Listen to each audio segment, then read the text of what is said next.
Single celled ആയിട്ടുള്ള സൈഗോട്ടിനെ multi cellular ഫോമിലേക്ക് convert ചെയ്യുന്ന ഡിവിഷൻ പ്രോസസ്സാണ് ക്ലീവേജ് എന്ന് പറയുന്നത്. ഈ സെഷനിൽ നമ്മൾ ഡിഫറെൻറ്റ് ടൈപ്സ് ഓഫ് ക്ലീവേജസിനെ കുറിച്ചാണ് ഡിസ്കസ് ചെയ്യാൻ പോകുന്നത്. Different organisms undergo cleavage in different ways. അപ്പോൾ ഓർഗാനിസം സ്പെസിഫിക് ആണ് അല്ലെങ്കിൽ ഗ്രൂപ്പ് സ്പെസിഫിക് ആണ് ക്ലീവേജിൻ്റെ പാറ്റേൺ എന്ന് പറയുന്നത്. The pattern of cleavage depends on many factors. The main important or the major factor is the amount and distribution of yolk. എങ്ങനെയാണ് nutritive ആയിട്ടുള്ള yolk ഒരു എഗ്ഗിനകത്ത് ഡിസ്ട്രിബ്യൂട്ടഡ് ആയിരിക്കുന്നത്, അതിനെ ആശ്രയിച്ചിരിക്കും ആ പർട്ടിക്കുലർ എഗ്ഗിൻ്റെ cleavage. Then based on different criteria there are different cleavage patterns. അപ്പോൾ ആദ്യത്തെ ക്ലാസിഫിക്കേഷൻ ആണ് based on the geometrical pattern of the cleavage furrow. എങ്ങനെയാണ് പ്ലെയിൻ ഓഫ് ക്ലീവേജ് ആക്ട് ചെയ്യുന്നത്, ക്ലീവേജ് ഫറോ എങ്ങനെയാണ് ഒരു പർട്ടിക്കുലർ സെല്ലിനെ ഡിവൈഡ് ചെയ്യുന്നത് എന്നതിനെ ആശ്രയിച്ച് പലതരത്തിലുള്ള ക്ലീവേജ് ഉണ്ട്. ആദ്യത്തെ കാറ്റഗറിയാണ് റേഡിയൽ ക്ലീവേജ്. ഇപ്പോൾ റേഡിയൽ ക്ലീവേജിൻ്റെ പ്രത്യേകത എന്താണെന്ന് ചോദിച്ചു കഴിഞ്ഞാൽ the first two cleavages are meridional. ഇപ്പോൾ മെറിഡിയോണൽ ആക്സിസിലൂടെയാണ് ആദ്യത്തെ രണ്ട് ക്ലീവേജ് പ്ലെയിനും പാസ് ചെയ്യുന്നത്. മൂന്നാമത്തെ ക്ലീവേജ് എന്ന് പറയുന്നത് ഇക്വട്ടോറിയൽ ആണ്. The successive furrows are right angles to one another. ഇനി ബാക്കിയുള്ള ഫറോസ് ജനറേറ്റ് ചെയ്യുന്നത് ഓരോ ഫറോയ്ക്കും റൈറ്റ് ആംഗിൾസ് ആയിട്ടായിരിക്കും. ഇപ്പോൾ ഇതിന് നമുക്ക് ഡയഗ്രമാറ്റിക് ആയിട്ടുള്ളൊരു എക്സ്പ്ലനേഷൻ കൊടുക്കാം. റേഡിയൽ ക്ലീവേജിൽ ആദ്യത്തെ ക്ലീവേജ് എന്ന് പറയുന്നത് മെറിഡിയോണൽ ആണ്. അപ്പോൾ ഇതാണ് സൈഗോട്ട്. ആദ്യത്തെ മെറിഡിയോണൽ പ്ലെയിനിലുള്ള ഡിവിഷൻ കാണാൻ സാധിക്കും. 2 ബ്ലാസ്റ്റോമിയേഴ്സ് ഉണ്ടായിട്ടുണ്ട്. ഇനി രണ്ടാമത്തേതും മെറിഡിയോണൽ ആണ്. അപ്പോൾ ഇവിടെ ഉണ്ടായ 2 ബ്ലാസ്റ്റോമിയേഴ്സിലും മെറിഡിയോണൽ പ്ലെയിനിൽ ഡിവിഷൻ നടക്കുന്നു. ഇനി അടുത്ത സ്റ്റെപ്പ് എന്ന് പറയുന്നത് ഇക്വട്ടോറിയൽ ആയിട്ടുള്ള ഡിവിഷനാണ്. ഇങ്ങനെ ഉണ്ടായ എല്ലാ സെൽസിൻ്റെയും ഇക്വട്ടോറിയൽ പ്ലെയിനിലേക്ക് ഡിവിഷൻ ഫറോ പെനട്രേറ്റ് ചെയ്യുന്നു. അങ്ങനെ ഡിവിഷൻ നടന്ന് ബ്ലാസ്റ്റോമിയേഴ്സ് ഉണ്ടാകുന്നു. ഇതാണ് റേഡിയൽ ക്ലീവേജ്. ഇനി അടുത്ത ടൈപ്പാണ് bilateral cleavage. Cleavage results in the bilateral symmetry of the embryo. അപ്പോൾ ഇതിനകത്തുള്ള പ്രത്യേകത എന്ന് പറയുന്നത് ബ്ലാസ്റ്റോമിയേഴ്സ് ബൈലാറ്ററൽ ആയിട്ട് അറേഞ്ച് ചെയ്തായിരിക്കും എക്സിസ്റ്റ് ചെയ്തിരിക്കുന്നത്. ഇപ്പോൾ ബൈലാറ്ററൽ ക്ലീവേജ് ഇങ്ങനെയാണ് സംഭവിക്കുന്നത്. ആദ്യമേ ഒരു സംവാട്ട് മെറിഡിയോണൽ പ്ലെയിനിൽ ക്ലീവേജ് ഫറോ ഉണ്ടാകുന്നു, 2 ബ്ലാസ്റ്റോമിയേഴ്സ് ഉണ്ടാകുന്നു. ഇനി സക്സസീവ് ബ്ലാസ്റ്റോമിയേഴ്സ് ഉണ്ടാകുമ്പോൾ ഈ ഓർഗാനിസത്തിൻ്റെ സിമെട്രി എന്ന് പറയുന്നത് ബൈലാറ്ററൽ സിമെട്രി ആയിട്ട് തന്നെ എക്സിസ്റ്റ് ചെയ്യും. അങ്ങനെ സക്സസീവായിട്ട് ആണ് ഡിവിഷൻ നടക്കുന്നത്. ഇനി അടുത്തതാണ് സ്പൈറൽ ക്ലീവേജ്. ഇപ്പോൾ ഇവിടെ ബ്ലാസ്റ്റോമിയേഴ്സ് സ്പൈറലി ആയിട്ടാണ് എക്സിസ്റ്റ് ചെയ്യുന്നത്. First two cleavage furrows are meridional and pass right angles to each other. ആദ്യത്തെ 2 ക്ലീവേജ് ഫറോസും മെറിഡിയോണൽ ആണ്, പക്ഷേ റൈറ്റ് ആംഗിൾസ് ആയിട്ടാണ് രണ്ടും എക്സിസ്റ്റ് ചെയ്യുന്നത്.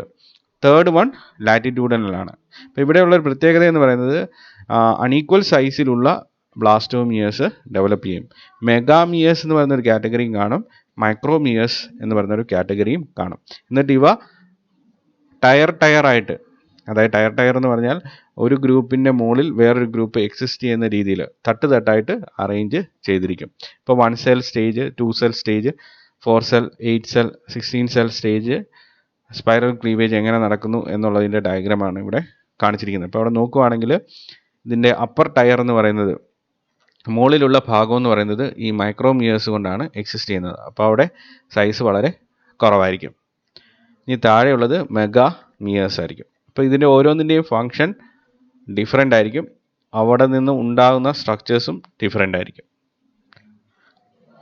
ഇനി അടുത്തതാണ് റൊട്ടേഷണൽ ക്ലീവേജ്. അപ്പോൾ ഫസ്റ്റ് ക്ലീവേജ് എന്ന് പറയുന്നത് മെറിഡിയോണൽ പ്ലെയിനിലാണ് സംഭവിക്കുന്നത്. 2 ബ്ലാസ്റ്റോമിയേഴ്സ് ഉണ്ടാവും. സെക്കൻഡ് ക്ലീവേജ് അൺഈക്വൽ ആണ്. അതായത് ഫസ്റ്റ് ക്ലീവേജിൻ്റെ ഫലമായിട്ടുണ്ടായ 2 ബ്ലാസ്റ്റോമിയേഴ്സിൽ അൺഈക്വൽ ആയിട്ടുള്ള സെക്കൻഡ് ക്ലീവേജ് നടക്കും. അതായത് അതിനകത്തുള്ള ഒരു ബ്ലാസ്റ്റോമിയർ മെറിഡിയോണൽ പ്ലെയിനിലും മറ്റേ ബ്ലാസ്റ്റോമിയർ ഇക്വട്ടോറിയൽ പ്ലെയിനിലും ഡിവൈഡ് ചെയ്യും.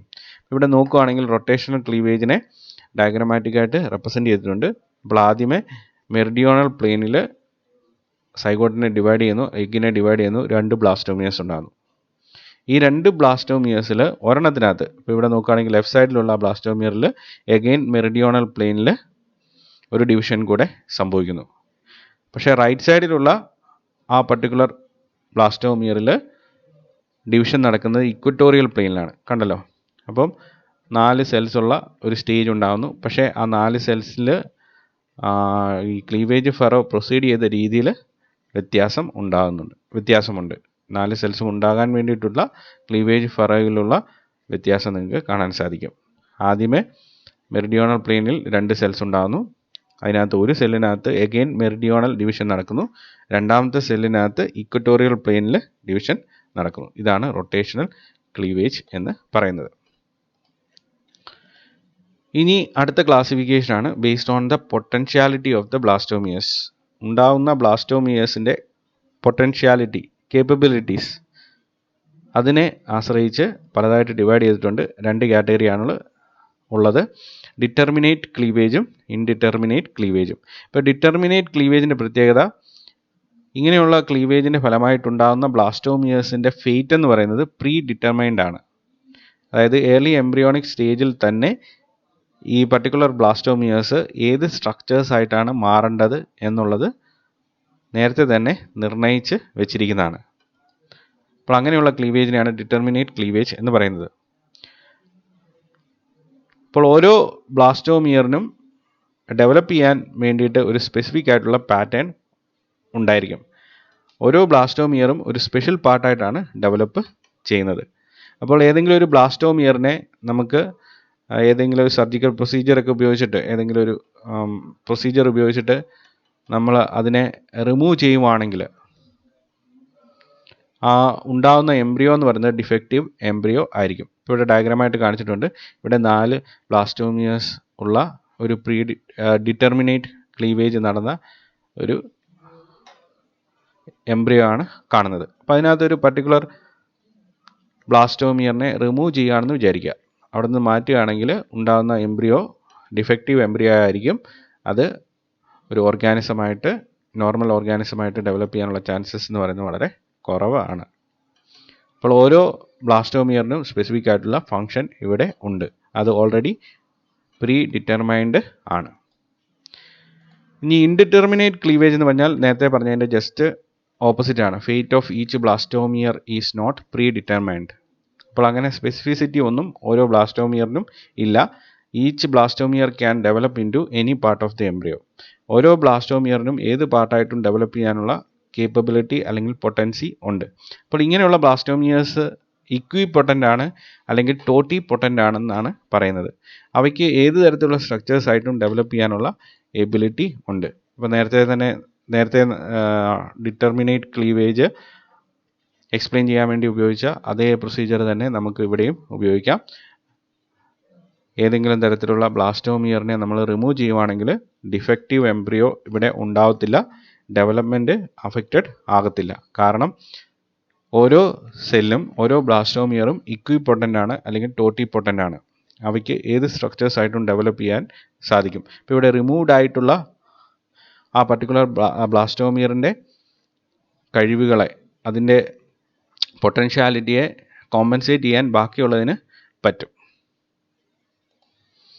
ഇനി അടുത്ത കാറ്റഗറിയാണ് based on the influence of yolk on cleavage. അതായത് യോക്ക് ക്ലീവേജിനെ ഇൻഫ്ലുവൻസ് ചെയ്യുന്ന ഒരു ഇമ്പോർട്ടൻ്റ് ആയിട്ടുള്ള ഘടകമാണ്. അതിനെ ബേസ് ചെയ്തിട്ട് ക്ലീവേജ് എങ്ങനെയൊക്കെ സംഭവിക്കുന്നു. ഇപ്പോൾ 2 കാറ്റഗറിയാണ് വരുന്നത്, ഹോളോബ്ലാസ്റ്റിക് ക്ലീവേജും മീറോബ്ലാസ്റ്റിക് ക്ലീവേജും. ഇപ്പോൾ ഹോളോബ്ലാസ്റ്റിക് ക്ലീവേജിൻ്റെ പ്രത്യേകത, the cleavage furrow completely bisects the egg. എഗ്ഗിനെ കംപ്ലീറ്റ് ആയിട്ട് ക്ലീവേജ് ഫറോ ബൈസെക്റ്റ് ചെയ്യുന്നുണ്ട്. ഇപ്പോൾ ഇവിടെ അത് ഡയഗ്രമായിട്ട് റെപ്രസെൻ്റ് ചെയ്തിട്ടുണ്ട്. ഇപ്പോൾ ഈ പർട്ടിക്കുലർ എഗ്ഗിനകത്ത് സൈറ്റോപ്ലാസം ഓറിയൻറ്റ് ചെയ്തിരിക്കുന്ന ആനിമൽ പോളും ഉണ്ട്, വെജിറ്റൽ പോളും ഉണ്ട്.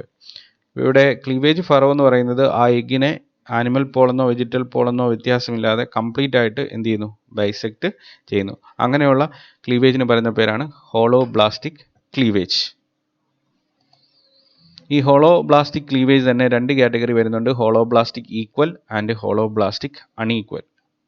ഇപ്പോൾ ഹോളോബ്ലാസ്റ്റിക് ഈക്വലിൻ്റെ ഒരു ഡയഗ്രമാറ്റിക് റെപ്രസെൻറ്റേഷനാണ് നിങ്ങളിവിടെ കാണുന്നത്. അവിടെ cleavage furrow completely bisect the egg and the blastomeres are of equal size. അപ്പോൾ ക്ലീവേജ് ഫെറോ ഇവിടെ ഒരു മെറിഡിയോണൽ പ്ലെയിനിൽ ഫസ്റ്റ് ക്ലീവേജ് ഫെറോ വന്നു, രണ്ട് ബ്ലാസ്റ്റോമിയേഴ്സ് ഉണ്ടായി. ഇനി ഇക്വറ്റോറിയൽ പ്ലെയിനിൽ അടുത്ത ക്ലീവേജ് ഫെറോ വരികയാണ്, 4 സെൽസ് ഉള്ള ആ സ്റ്റേജിലേക്ക് പോവുകയാണ്. അപ്പോൾ ഇവിടെ നോക്കുകയാണെങ്കിൽ ബ്ലാസ്റ്റോമിയേഴ്സ് ഓരോ ഡിവിഷൻ നടക്കുമ്പോഴും ഉണ്ടാകുന്ന ബ്ലാസ്റ്റോമിയേഴ്സിൻ്റെ സൈസ് എന്ന് പറയുന്നത് ഈക്വൽ ആയിരിക്കും. ഇങ്ങനെയുള്ള ഡിവിഷൻ നടക്കുന്നത് മൈക്രോലെസൈത്തൽ ഐസോലെസൈത്തൽ എഗ്സിലാണ്. അതായത് യോക്കിൻ്റെ ഡിസ്ട്രിബ്യൂഷൻ വളരെ കുറവുള്ള മൈക്രോലെസൈത്തൽ എഗ്സിലും അതുപോലെ തന്നെ യൂണിഫോം ആയിട്ട് ഡിസ്ട്രിബ്യൂഷൻ ഉള്ള ഐസോലെസൈത്തൽ എഗ്സിലുമാണ് ഈ പർട്ടിക്കുലർ ക്ലീവേജ് പാറ്റേൺ കാണുന്നത്. ഇനി അടുത്താണ് ഹോളോബ്ലാസ്റ്റിക് അൺഈക്വൽ.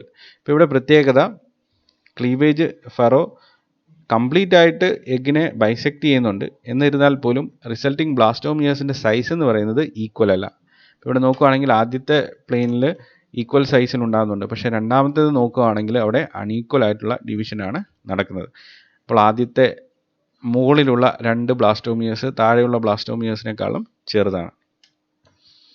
ഇതാണ് ഹോളോബ്ലാസ്റ്റിക് അൺഈക്വൽ. ഈ ഹോളോബ്ലാസ്റ്റിക് അൺഈക്വൽ ഡിവിഷൻ സാധാരണ രീതിയിൽ നടക്കുന്നത് മീസോലെസൈത്തൽ ടീലോലെസൈത്തൽ എഗ്സിലാണ്. അപ്പോൾ അവിടെ യോക്കിൻ്റെ കണ്ടന്റ് എന്ന് പറയുന്നത് മീസോലെസൈത്തിൽ മോഡറേറ്റ് ആയിരിക്കും, ടീലോലെസൈത്തിൽ വളരെ കൂടുതലായിരിക്കും. അപ്പോൾ അതിനെ ബേസ് ചെയ്തിട്ടാണ് ഈ അൺഈക്വൽ ആയിട്ടുള്ള ഡിവിഷൻ നടക്കുന്നത്. ഇനി അടുത്ത മേജർ കാറ്റഗറിയാണ് based on the amount and distribution of yolk, meroblastic cleavage. അപ്പോൾ ഇത് ഇൻകംപ്ലീറ്റ് ക്ലീവേജ് ആണ്. The division process is restricted to a particular region of the egg where cytoplasm is concentrated. അപ്പോൾ എഗ്ഗിനകത്ത് cytoplasm എവിടെയാണ് concentrate ചെയ്തിരിക്കുന്നത് ആ particular റീജിയണിൽ മാത്രമാണ് division നടക്കുന്നത്.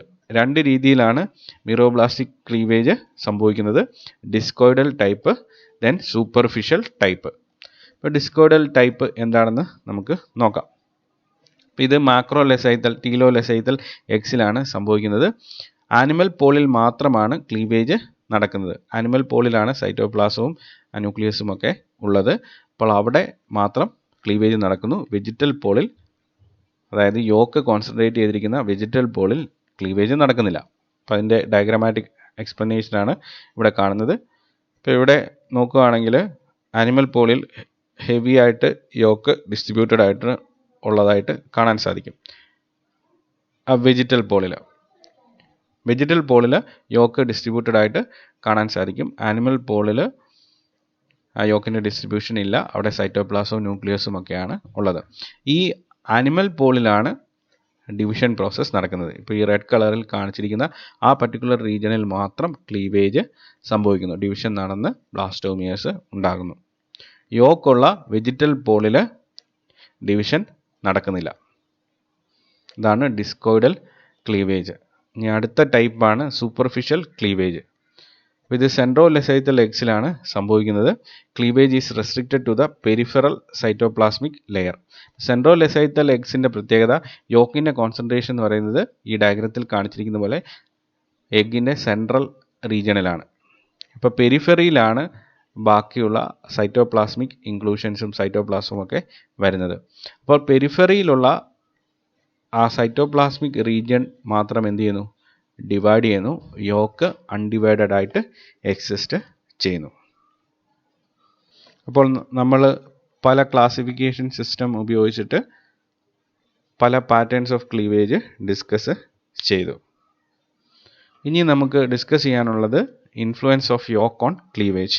എങ്ങനെയാണ് യോക്ക് ക്ലീവേജിനെ ഇൻഫ്ലുവൻസ് ചെയ്യുന്നത്? Amount of yolk determines the position of the nucleus. അതായത് യോക്കിൻ്റെ കണ്ടന്റ് ആണ്, അതിൻ്റെ കോൺസെൻട്രേഷൻ ആണ് ഒരു എഗ്ഗിനകത്ത് ന്യൂക്ലിയസിൻ്റെ പൊസിഷൻ നിർണ്ണയിക്കുന്നത്. അപ്പോൾ അതിനെ ബേസ് ചെയ്തിട്ട് ക്ലീവേജിനും വ്യത്യാസം വരും. In meso and macrolecithal eggs the nucleus is displaced from the centre to the less yolky cytoplasm.